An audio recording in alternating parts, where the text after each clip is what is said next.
Good afternoon, ladies and gentlemen. How are you? And how many of you have been to China? Please raise your hand. Wow, we see so many hands here. So what's your impression about China? Crowded. What is the biggest problem? Tell me, be honest. Pollution. That's the first thing you notice, because once you step out of the airplane in the capital airport in China, in Beijing, you smell coal. That's how I smell in the wintertime particularly. So that's why the organizer invited me here to talk about China from red to green. Because China has significant impact to the world. That's why it is very important, not just for Chinese, but also to the rest part of the world. So let's look at it. Now, I have a lot of content to share with you, but I only have 25 minutes. So I have a big challenge for that. Now, I'm going to skip some of those very quickly. According to the Economist magazine, China will become the largest economy in the world by 2024. Now, my own prediction is even worse. In my lifetime, China will be twice as big as American economy. So for that, I am not going to have time to tell you why, and you can find me, I will justify it to you. I know French people like to debate, so I welcome you to do that. I personally actually live in Fontainebleau in France, so I know a bit of France and China and the US as well. Now, if China is getting so big, there's one problem. That is the environmental damage that the growth has created. China is the largest CO2 emission. And also China has a huge water shortage. And finally, the solid waste is also very, very important issue that China is facing. And the issue, for instance, the garbage used to be buried in the suburb of the city. But as the city expands to the suburb, and the people are now living next to the garbage. That's a big problem. I have a number of my students who are now dealing with that and making a lot of money for that. So this comes with the major issue. China is using the coal as a major source of the heating and also industrial use. That is a major problem that China is facing now. But China was not alone.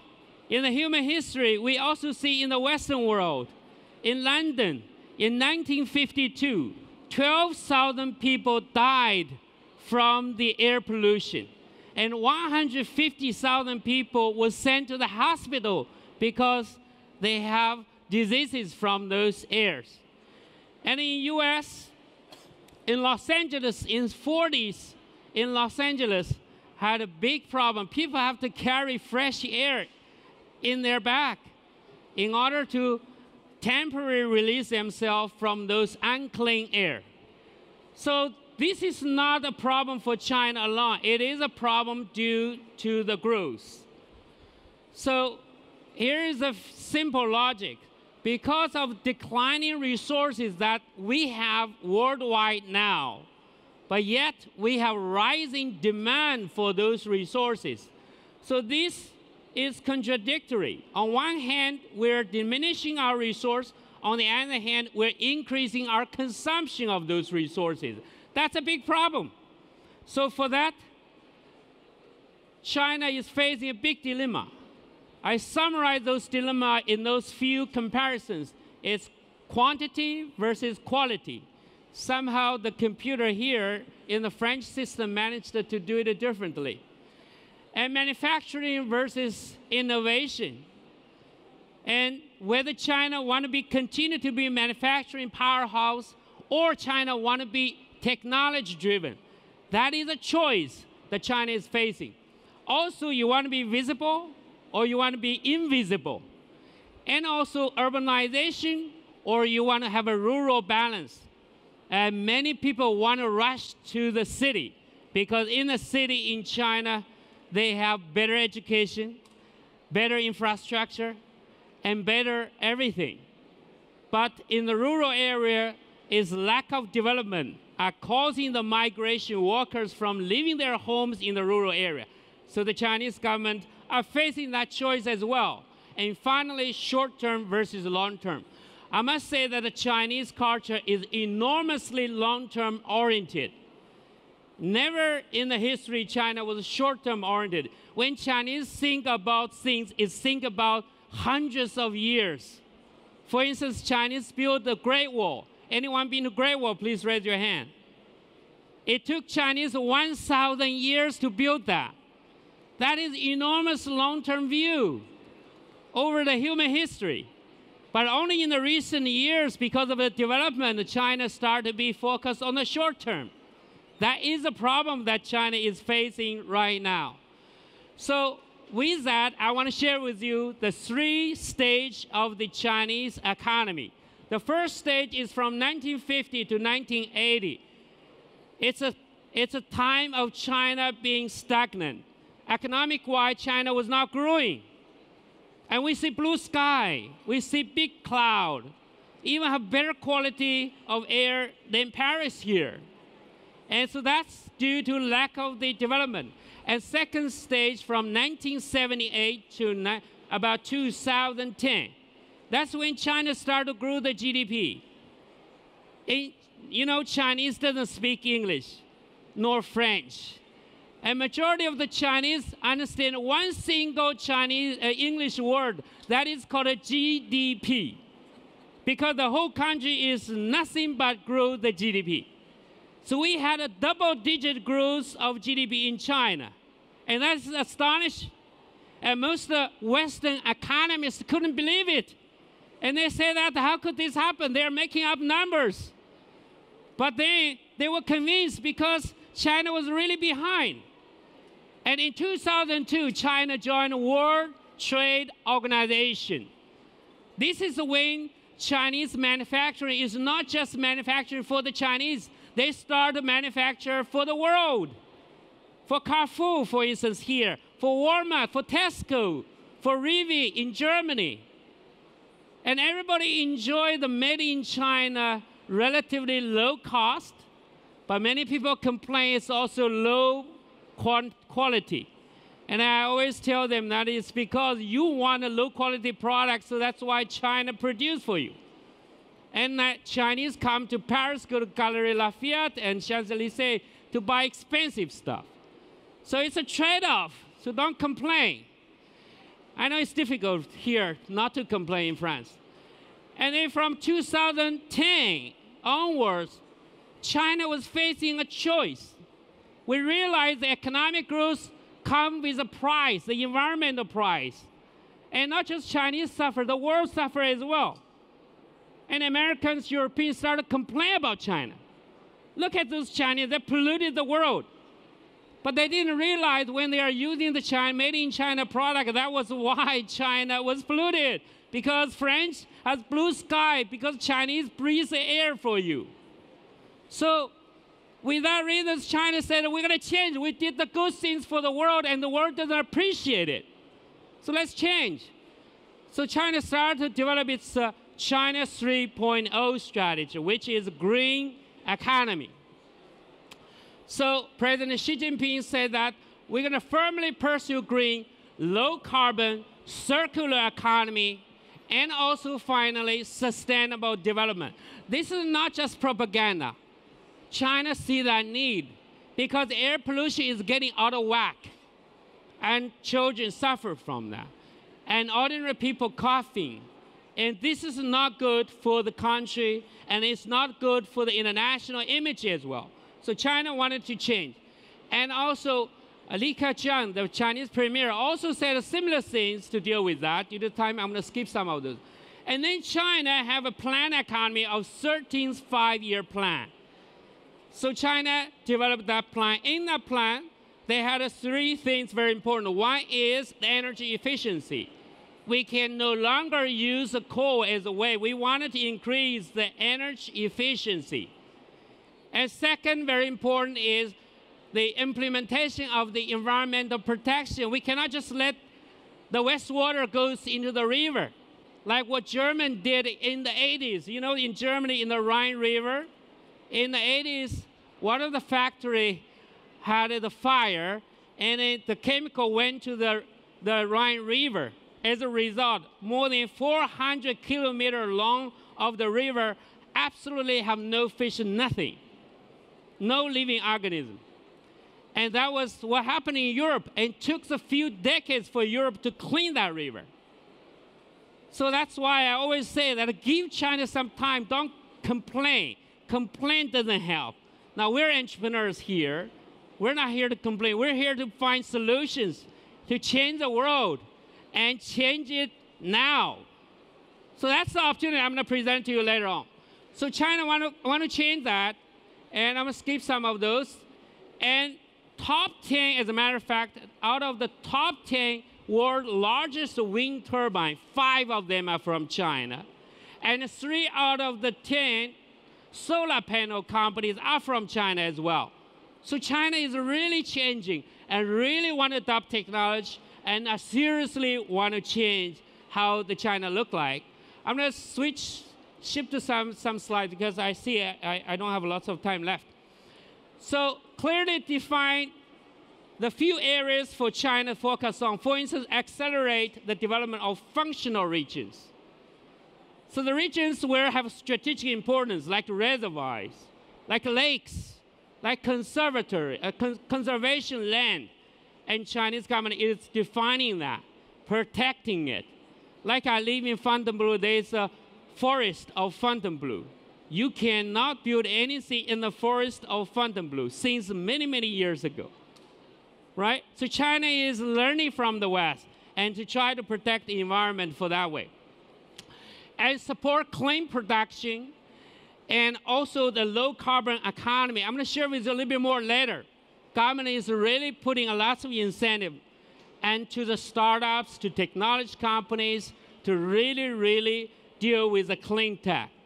So China work a lot with Switzerland, with France, with Nordic countries in these areas.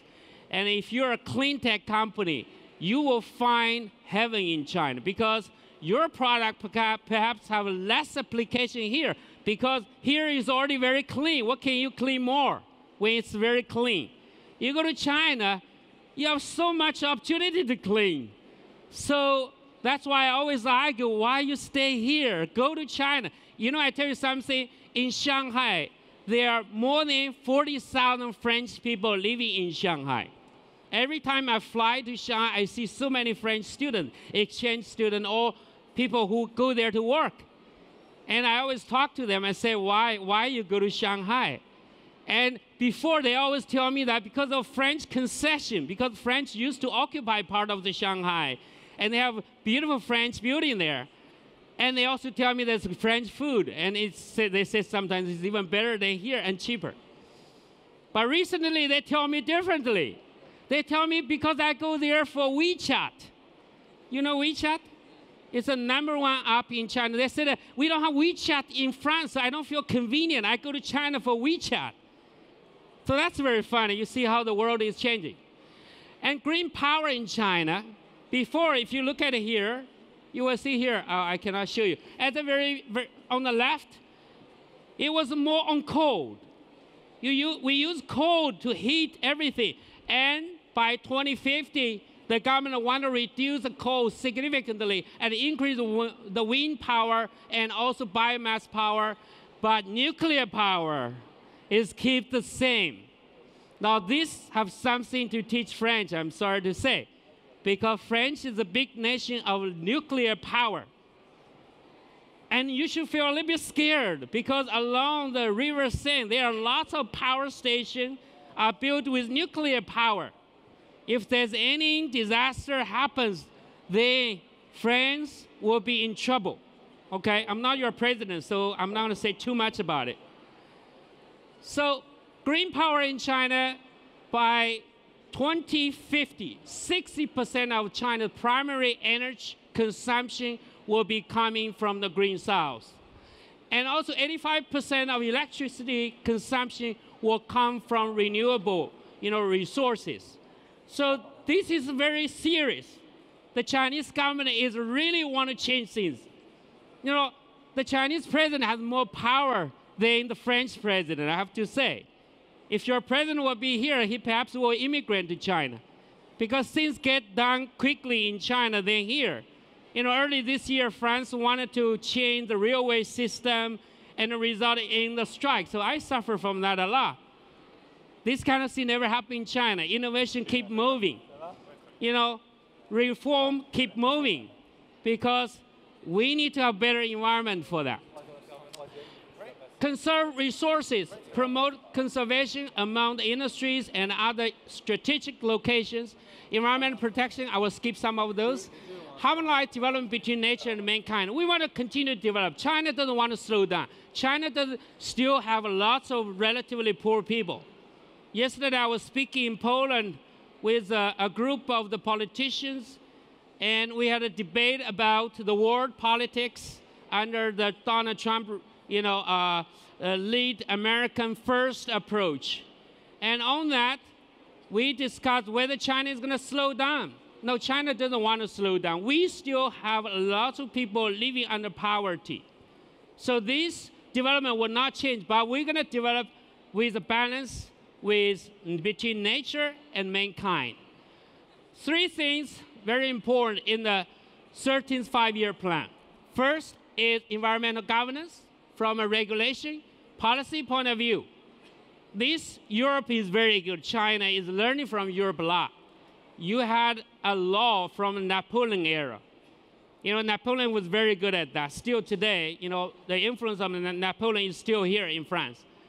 And China needs to learn. Europeans love to regulate. So sometimes I joked about that America innovates, Chinese duplicates, but European regulates. Now, Europeans are very good at regulating, and sometimes you kill innovation. You don't allow innovation to implement it. You start to create a law before you allow innovation. China says that let them do it and see whether it works. If it doesn't work, we're going to regulate. Otherwise, let it be. You know, so that's why in China, your technologies are more likely to be implemented for that very reasons. And second is green finance. There are lots of green-related capitals. Green bonds are in China. There's a lot of funding for that. And finally, green technology, the industry play in this whole picture for that. Oh, I don't have much time. So first, governance. Major initiative, for instance, government will clean about 378 rivers, lakes, and reservoirs. So the government is really controlling what you can release to the river. All the factories are asked to put the control on the environmental protection. Otherwise, they will be shut down. Launch the rehabilitation of large areas to preserve the green land. The list goes on. I don't have time. Investment. You can see this curve goes very fast and very high because there are lots of increasing investment. And I was in China 2 weeks ago, speak to a group of the environmental chairmen of large Chinese companies about this subject. And they are very keen in investing in this technology because this is absolutely the future. 75.4% of the investment goes to the air pollution, okay? Because that is very visible. You see it, and you live on it every second. If you don't breathe, you die. So that's why 75.4% investment goes that way. And then 14.7% goes to the water treatment. And 1.7% is go to solid waste. And the remaining is relatively small right now. But I would argue this percentage will change in the future. Because as you conquer the major issues about the environment, then you have other minor issues now will be taken care of. And so more curves for that. Green finance, established green finance system credit. For instance, Agricultural Bank of China already issued the green bond. They are the first Chinese bank issue the green bond. And now, if you go to Luxembourg, you see so many Chinese green bonds being issued in Luxembourg because Luxembourg is a gateway, you know, to Europe for the Chinese companies for that. So I was speaking there a few months ago for that. And here, very interesting, if you look at the clean energy here, the Chinese investment on the clean energy is now 2.5 times of that in European Union. 2.5 times of Europe. That means China is investing much more than Europe. You can argue that Europe is already pretty clean. You don't need much investment. That's true. But nevertheless, China is doing really, really well in doing that, attacking this problem. And also, if you look at the opportunity, there are two areas I want to present to you. One is the new energy vehicle. So electric vehicle, for instance, is very big in China. I'll show you some data later on. And second is green building material. Why? Because the real estate in China is so big. The Chinese economy are primarily led by the real estate development. So these two, one is the car related, green vehicle, and second related to where you live. And these two are very important. So if you understand these two, you did not waste your time to join this conference. And here, new energy vehicle, China in 2010 only have 7,000 new energy vehicle. And by 2015, already have more than 330,000. And this number is growing day after day. And also demand for imported oil is falling. So China is getting rid of this oil and more using renewable energy. 60 billion euros of the investment in the R&D. And this is a shocking number to see. In 2015, the electric vehicle in China is already 50 times more than Europe. But this number continues to grow. By 2020, China will be 10 times of electric vehicle versus 2015. So things are moving very fast. That's explain why many French people go to China. If you want to do something, you want to go to places where things happen, right? Where China happens. Even though you don't entirely like the life there, but hey, for the sake of the technology, for the sake of the commercial development, you want to be there. I'm going to skip some of those.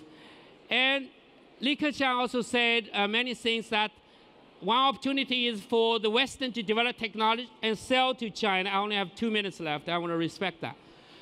And also, I want to share with you a few cases. A British company went to China and take the residue from the agricultural land and converted it into the building material. A green way of dealing with that. Very successful company in China. There are challenges as well. The number one challenge is best technology sometimes means the cheapest technology. Because China are very sensitive to price. So when you develop your technology, how can you do that? Now I'm going to share with you free today, free of charge today. That is called a value to customer. And how can you develop a business model, create the value to the customer? One way is to bundle with services. You don't just want to sell equipment. If you sell equipment, it's very easy for them to compare. You want to blend your solution. You offer total solution to the Chinese company. That's the best way to do that. There's more to be said or other strategies related to that. So you need to come to me afterwards for that. Contract, Chinese perhaps doesn't respect contracts too much. You also have a way to deal with it. Consultancy issue and development success, public relations, and all those stuff. I don't have time to talk. I want to quickly talk about go to China business model. There are many ways to do that. One is you do the license, or you can do the rep office, or partnership, or WOFE. I personally favor the WOFE. You go to China, you set up your own company. You don't need a partner. Anyone here who are married, raise your hand. I'm about to say something bad. More than 50% of marriage result in divorce. Why? Because you couldn't get along with each other. Partnership is not that easy to structure. You come from France, those are Chinese, and they work together. How do you expect them to work together? They said, hey, I'm Chinese, you should listen to me, you're here. You're dead. So you hire your own people, and you pay them salary. Now they listen to you. They treat you like a boss, because in the Chinese Confucianism society, they respect you. Okay, my time is up. I want to conclude. China is moving from the red to green. You can be assured that China is moving to that direction and will not possess the risk to the world from an environmental point of view.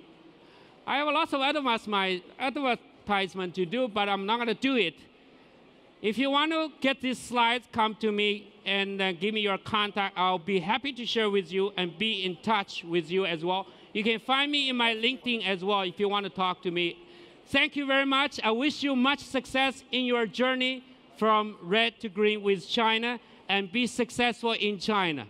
That's my promise to you. Thank you very much.